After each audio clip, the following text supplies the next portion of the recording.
Ricardo es fanático de Belgrano y también es un apasionado por los autos.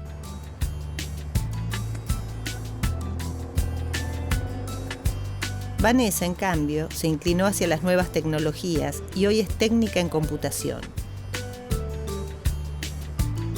Existe una innumerable variedad de actividades laborales, oficios y profesiones. Los mundos de Ricardo y Vanessa son completamente diferentes y, sin embargo, ambos comparten un mismo origen. Para formarse cada uno en lo suyo, fueron a la escuela pública. La capacitación para el trabajo es una importante faceta de la educación pública. ¿Trabajar para aprender o aprender para trabajar?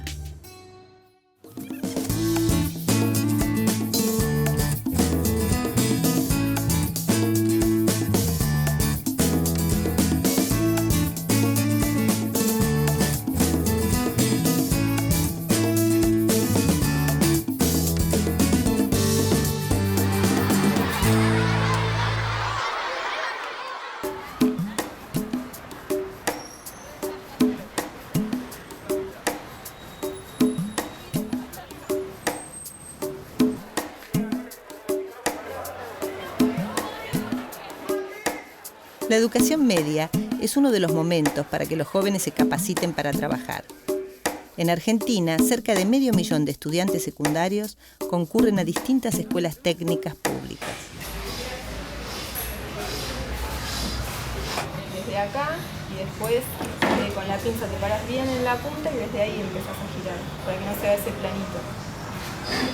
Clara tiene la paciencia necesaria para convertirse en una buena orfebre, una de las tantas especialidades que pueden aprenderse en algunas escuelas técnicas del país. Aún hoy, el taller de su abuelo es su refugio predilecto, el lugar donde ella elige pasar horas viendo las manos de don Francisco transformar el metal en obras de arte. La formación para el trabajo siempre estuvo presente en la historia de la educación. En la época de la colonia se aplicaba el modelo de maestros y aprendices en sus talleres. A lo largo del siglo XIX, algunos pensadores como Manuel Belgrano, el padre Castaneda y más tarde Juan Bautista Alberdi propusieron proyectos de modernización de la formación técnica, aunque solo algunos lograron ponerse en práctica.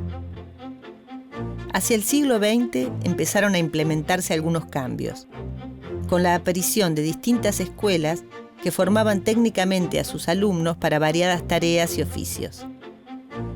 En el año 1890, el presidente Carlos Pellegrini fundó la primera escuela de comercio del país, la Escuela Superior de Comercio, que hoy lleva su nombre. En 1909, aparecieron las escuelas de artes y oficios, exclusivamente para varones. Años más tarde se crearon las primeras escuelas profesionales para mujeres. Para ingresar a ellas, se requería tener aprobado el 4º grado de la escuela primaria. Luego de 3 años, las egresadas obtenían un certificado de aptitud. Úrsula Smith, esta graciosa joven, ha realizado otra conquista para el feminismo. Egresó del profesional de señoritas como profesora de labores, pero es muy otra su ocupación. Todas las mañanas puede vérsela en el puerto cargando arena en su camión, que luego lleva a las construcciones.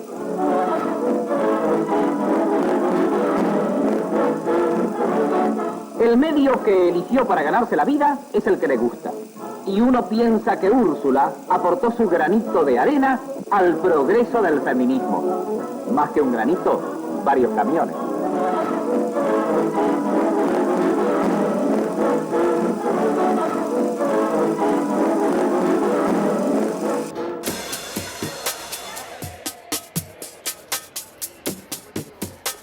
Paralelamente a las escuelas técnicas de oficio, existían las escuelas industriales de la nación. La primera en crearse fue la Escuela Técnica Otto Kraus, fundada en 1899.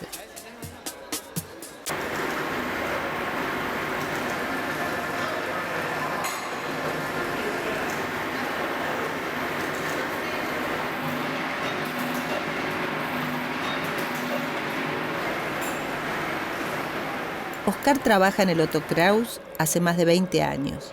Es un detallista y le gusta que sus alumnos realicen con esmero y prolijidad su trabajo.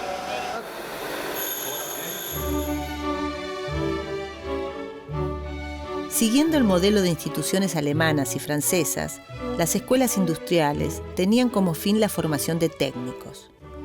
Para el ingreso era necesario haber completado la escolaridad primaria, y el plan de estudios se extendía a 6 o 7 años. Las materias estaban centradas en las disciplinas científico-técnicas, y las horas de aprendizaje en el taller constituían el 25% del total.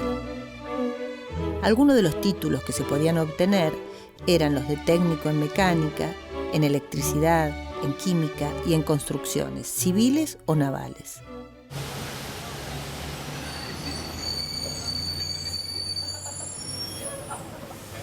En el periodo de entreguerra en la Argentina, vinculado con la modernización, con los cambios contextuales, con el avance tecnológico, comienza a desarrollarse la expansión de la educación para el trabajo. Mientras en el sistema escolar, en el sistema oficial, la educación para el trabajo, la formación técnica, queda relegada, queda a los bordes, no es importante. La propia sociedad civil, la propia cultura argentina empieza a desarrollarla.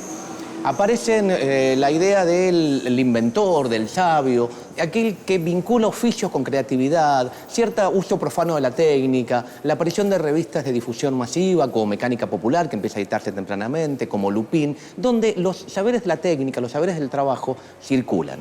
Ocupan un lugar subordinado, en cierta forma lo aceptan en asociaciones, en clubes de barrio, en pequeñas academias, pero empiezan a mover el avispero del desarrollo cultural argentino.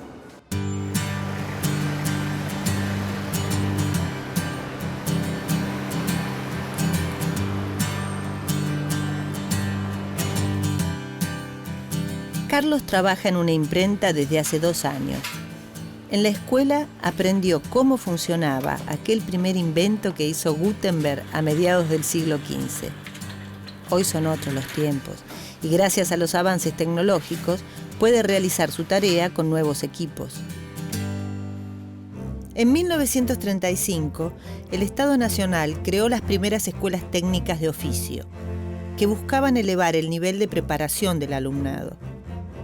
Las 4 especialidades que se dictaban eran electricidad, herrería, carpintería y construcciones. El tiempo dedicado al aprendizaje en taller llegaba al 50% de las horas de estudio.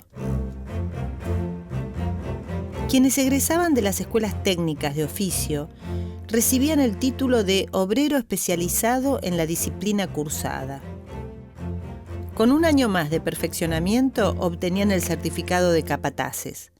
No obstante, estos títulos no los habilitaban para cursar estudios superiores en la universidad. A mediados del siglo XX, la formación técnica comenzaba a consolidarse, aunque todavía predominaba la enseñanza humanística en la cultura tradicional escolar. Hacia 1944, la mayoría de quienes cursaban la enseñanza media optaban por el bachillerato o la enseñanza normal. La enseñanza técnica acaparaba solo el 16% de los estudiantes, un porcentaje bajo para una población que se venía triplicando desde el 1900. Era una sociedad que mutaba y se proyectaba hacia un futuro en el que la ciencia, la técnica y la industria serían las estrellas.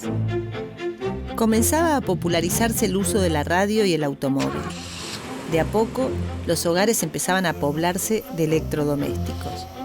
Pero estos avances también generaban nuevos problemas, ya que muy pocos manejaban estos saberes técnicos con la debida experiencia.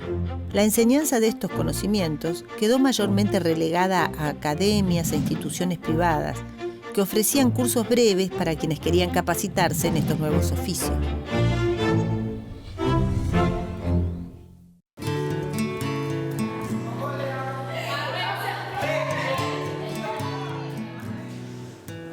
Chicos, ¿qué es lo que más les gusta de venir a una escuela técnica?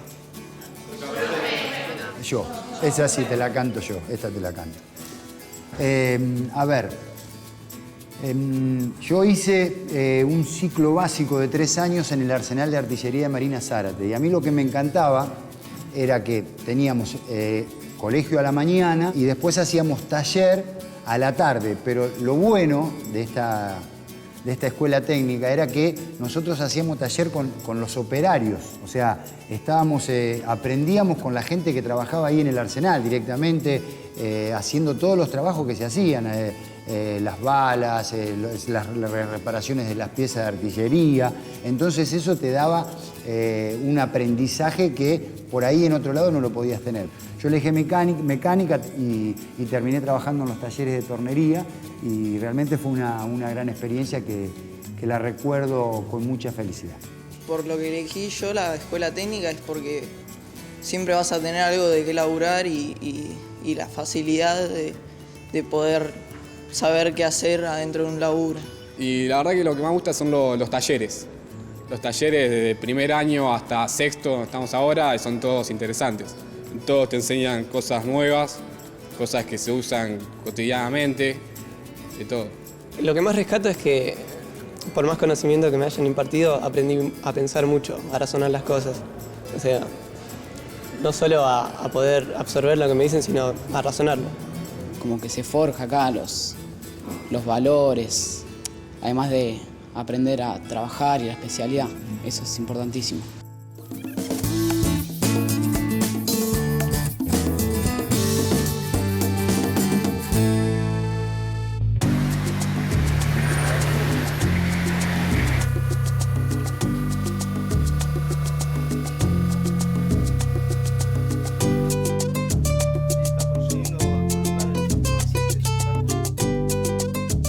El aprendiz de Ricardo en el taller se llama Antonio, pero todos le dicen Tony. Para él, el trabajo en el taller es una oportunidad de aprender todos los secretos del oficio. En 1944 se creó la Comisión Nacional de Aprendizaje y Orientación Profesional, que modificó la distribución matricular de la escuela media y reglamentó el aprendizaje industrial y el trabajo de menores. La medida incluyó la creación de escuelas fábrica. Por primera vez, la educación pública reformuló la figura del aprendiz. Los alumnos debían tener entre 13 y 18 años y a lo largo de 2 ciclos de 3 años aprendían tareas relacionadas con distintas actividades fabriles. Del segundo ciclo, llamado perfeccionamiento técnico, se egresaba con el título de técnico de fábrica. Los alumnos recibían gratuitamente los uniformes, los libros y todo tipo de útiles o herramientas. Les otorgaban becas para sus gastos y también almorzaban en las escuelas fábrica, en las que se ponía el énfasis en saber hacer.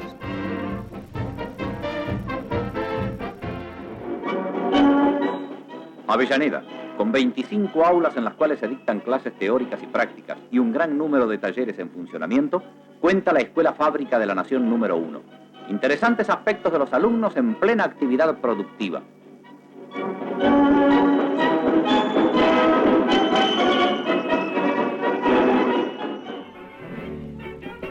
A partir de 1946, el peronismo generó mejoras en las condiciones laborales y el reconocimiento de los derechos de los trabajadores. El fomento a la industria nacional trajo aparejada la generación de nuevas fuentes de trabajo, lo que hizo necesaria la formación de personal para resolver una gran variedad de tareas. En 1953 se inauguró la Universidad Obrera Nacional, con sedes en Buenos Aires, Santa Fe, Rosario, Córdoba, Mendoza, Tucumán y Bahía Blanca. El objetivo era integrar en el sistema educativo a sectores excluidos, junto con las necesidades de la industria nacional. El acceso de las clases trabajadoras a la universidad fue, para muchos de los protagonistas de la época, una huella fundamental que el peronismo imprimió a la cultura. La conquista más grande fue que allí la universidad se llenó de hijos de obreros, donde antes estaba solamente admitido el oligarca, porque la forma de llevar al oligarca es poner altos aranceles, entonces solamente puede ir el que lo paga. Nosotros suprimimos todos los aranceles. Para la universidad no había ni derechos de exámenes ni nada, era gratis, totalmente gratis, el Estado pagaba eso. De manera que tanto el pobre como el rico podía ir.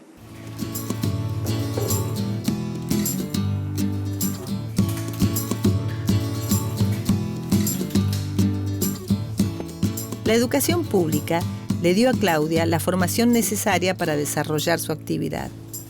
Hoy trabaja activamente en el sector de la alimentación, uno de los más dinámicos de la economía. El abuelo de Claudia también tuvo la posibilidad de capacitarse gratuitamente y en 1954 se recibió de técnico en construcciones. Luego de 1955 se modificó la política de fomentar la formación laboral de los sectores sociales excluidos. A partir del gobierno de Arturo Frondizi, en 1958, el desarrollismo reinstaló una educación técnica más orientada a materias humanistas, por lo que se volvió a la idea de separar teoría y práctica. Así, en un turno, los alumnos cursaban materias similares a las del bachiller, mientras que en contraturno tenían el taller, donde se aplicaban los saberes técnicos. En 1959, la Universidad Obrera Nacional pasó a llamarse Universidad Tecnológica Nacional. Esta apuntaba a proveer mano de obra a una economía basada en la industrialización semipesada y en el ingreso de nuevos capitales internacionales. Hemos dado vuelta una hoja del intervencionismo estatizante y agobiante de la actividad económica para dar paso a la liberación de las fuerzas productivas. A partir de 1976, la dictadura cívico-militar inició un proceso de desguace de la educación orientada a la formación laboral, en paralelo a las políticas económicas neoliberales. Estas políticas tenían como objetivo la apertura a mercados internacionales y la consecuente destrucción de la industria nacional. Antes la competencia era insuficiente.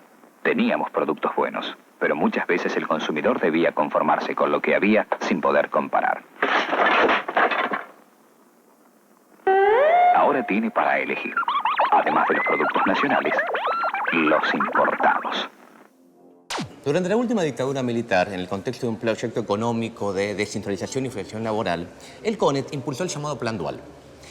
El ministro Brunareno, que era quien lo impulsaba, lo proponía, lo exporta, digamos, de Alemania, y lo que buscaba este proyecto era, por un lado, continuar las políticas educativas de la dictadura de correr al Estado de su lugar principal de formación de la fuerza de trabajo y darle este lugar principalmente a las empresas y a las fábricas. La idea era entonces que supuestamente el trabajador se debía formar casi exclusivamente en el espacio laboral.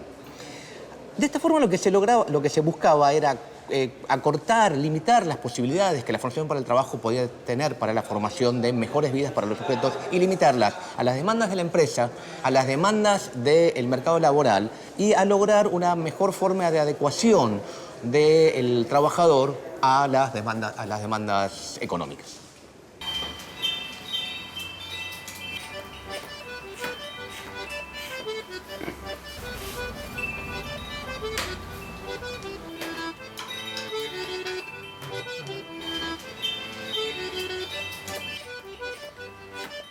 Roque trabajó más de 30 años en una fábrica, hasta que cerró en 1981.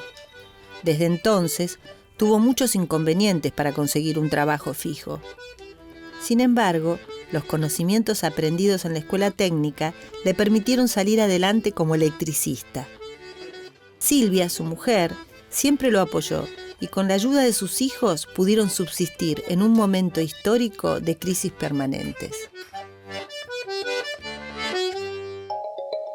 La década de los 90 fue la época de mayor destrucción de la escuela técnica. Junto con la sanción de la Ley Federal de Educación número 24.195, se crearon nuevos modelos, aunque sin ninguna clase de red de contención institucional ni social. Los principales espacios de formación pasaron a ser las empresas, mediante formas de explotación laboral y sin el reconocimiento de los derechos sociales. Arremánguese y vamos a crecer, arremánguese, hay mucho por hacer, arremánguese.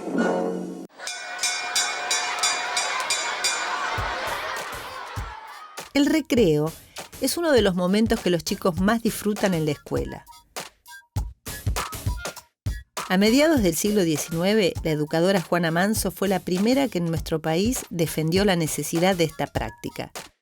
La Ley 1420 del año 1884 establecía que las clases diarias de las escuelas públicas serían alternadas con intervalos de descanso, ejercicio físico y canto. Los fundamentos para la implementación de los recreos se basaron en la biología, la fisiología y la higiene. El objetivo era reponerse de la fatiga. Desde entonces, el recreo se convirtió en un espacio muy especial para los alumnos.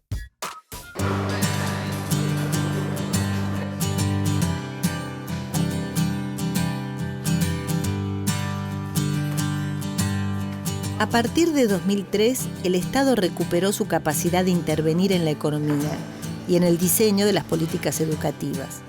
La revalorización de la educación técnica acompañó otras transformaciones laborales y educativas que se dieron en el país, de acuerdo a una estrategia política e industrial de largo plazo.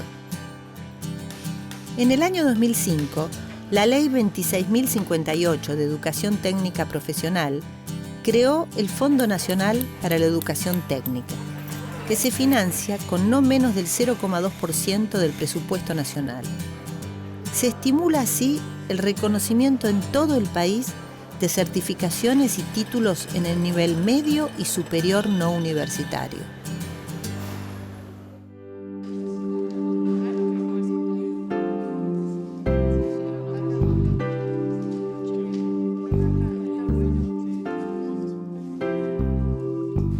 A ver, chicos, ¿por qué creen que es tan importante la educación pública?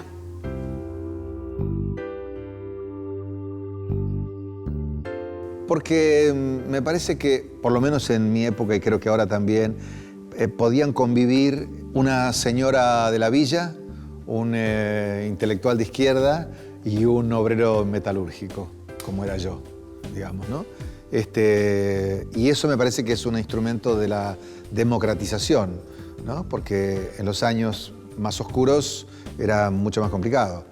A mí me parece que la educación pública dio grandes profesores y dio grandes alumnos. Y hemos encontrado en la educación pública nuestra preparación y yo estoy más que satisfecho, digamos, ¿no?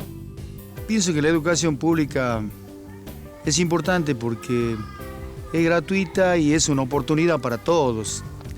Creo que los niños, tanto los niños de la ciudad como los niños de este valle, deben tener las mismas oportunidades, ¿no es cierto? Porque además la experiencia en la escuela pública es muy linda, a mí me pasó en el secundario, porque conoces mucha gente que viene de todos lados, que viene de toda clase de familias, con toda clase de historias, y eso te enriquece muchísimo como persona. Y porque creo que eso ayuda bastante a las personas que no tienen una buena economía. La educación pública permite que puedan crecer los pueblos, puedan crecer los países. Y esa educación pública tiene que llegar a todos. En el caso de nuestro país, nosotros decimos desde La Quiaca hasta Ushuaia, educación pública.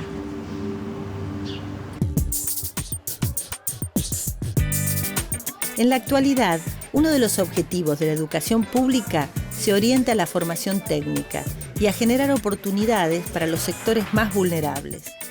El estímulo no solo llega para garantizar una cantidad de derechos largamente postergados, sino que además va en paralelo con las necesidades laborales del país. Para un país en el que el trabajo es la fuente de dignidad y el principal motor de la economía, aprender a trabajar resulta una de las metas que propone la educación pública y gratuita.